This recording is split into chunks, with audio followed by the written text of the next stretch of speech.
Onun Misr kabinetinin ağzaları bir şuun söylenen Misr kabinetinin nowatdaky meclisine geçirýär.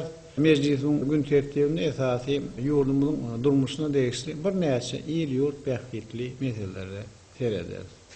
Döwlet başçylygymyz meclisin gün tertibine aglan edip, Ministrler Kabinetiniň başlygynyň ornbasary, Türkmenistanyň prezidentiniň diwanynyň we Türkmenistanyň Ministrler Kabinetiniň iş turanysy Muhammed Fatih berdi. Vice-premier özüniň gödekçilige diýen düzümlerini ýerine ýetiren işleň netijeleri şeýle-de garamagnaky disgalarda gurulşyk işleriniň başı barada hasabat berdi. Milli liderimiz hasabat dinläp, döwlet turanýyş edaralarynyň öýrençik guramalaryna işiň häzirki usullarynyň we gurallarynyň işiň ornaşdyrylmagynyň zerurdygyny öňsüçekdi. Şeýle-de hormatly prezidentimiz Türkmenistanyň prezidentiniň diwanynyň garamagnaky disgalarda talep edilen hiýliň we görkezlen möhletleriň berk edilmegine gödekçiligi amala aşyrmak barada anyk tapşyklar berdi.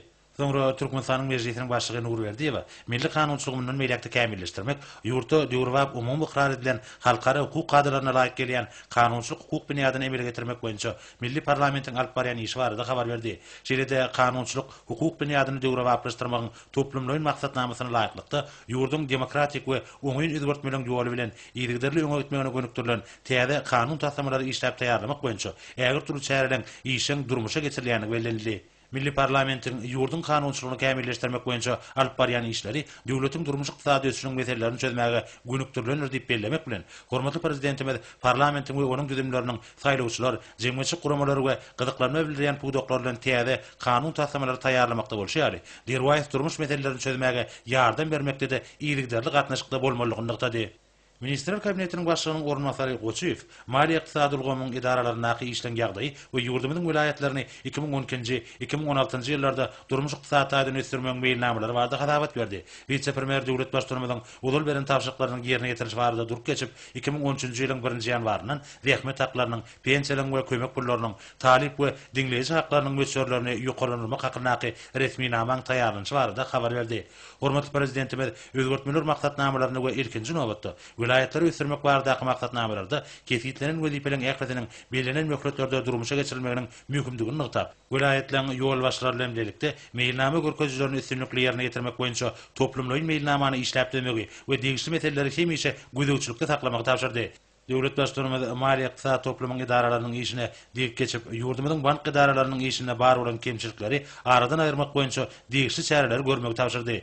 Milletiň lideri zähmet haklarynyň, pensiýalaryň we kömek pullarynyň, talip we diňleýici haklarynyň möçürlerini ýokarlandyrmak meselesi barada durup geçip, şoň bilen bagly degişli resmi namany işläp taýýarlamak barada görkezme berdi. Döwlet başçylygymyz bir resmi nama gol çekilmeginiň, döwletiň ägir türlü ykdysady kuwaty eýdiginiň, bir resmi namanyň türkmen halkynyň awadançylygyny, bagtyar durmuşyny üpçünetmek gönüktirilendiginiň aýdyň subutnamasyny belledi. Döwlet başçylygymyzyň bir çözgüdi Türkmenistanyň Ministrler Kabinetiniň meclisine gatnaşyklар tarapyndan ruhberentlik we şowhunly el sarpşymalar bilen garşylandy.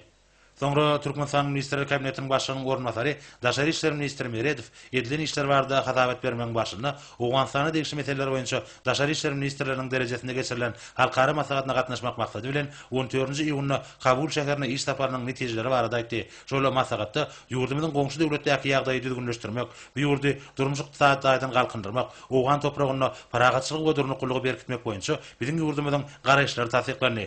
Şoň bilen baglykda vice-premier Türkmenistanyň prezidentiniň Birleşen Milletler Guramasynyň baş assambleýasynyň beýnet minberiniň Owganstan boýunça öňe süren netijeli başlangyçlaryny we beýleki halkara maslahatlarynyň geçirilmegine ýokary baha berip, hormatly prezidentimiziň Owgan meselesi boýunça oýlançyk çözgütlerini işlenip taýýarlanmagyna işiň çemeleşýänligi hemde şuurda anyk çäreler görýän üçin maslahata gatnaşylan goşalyk sözlerini milli liderimize getirdi.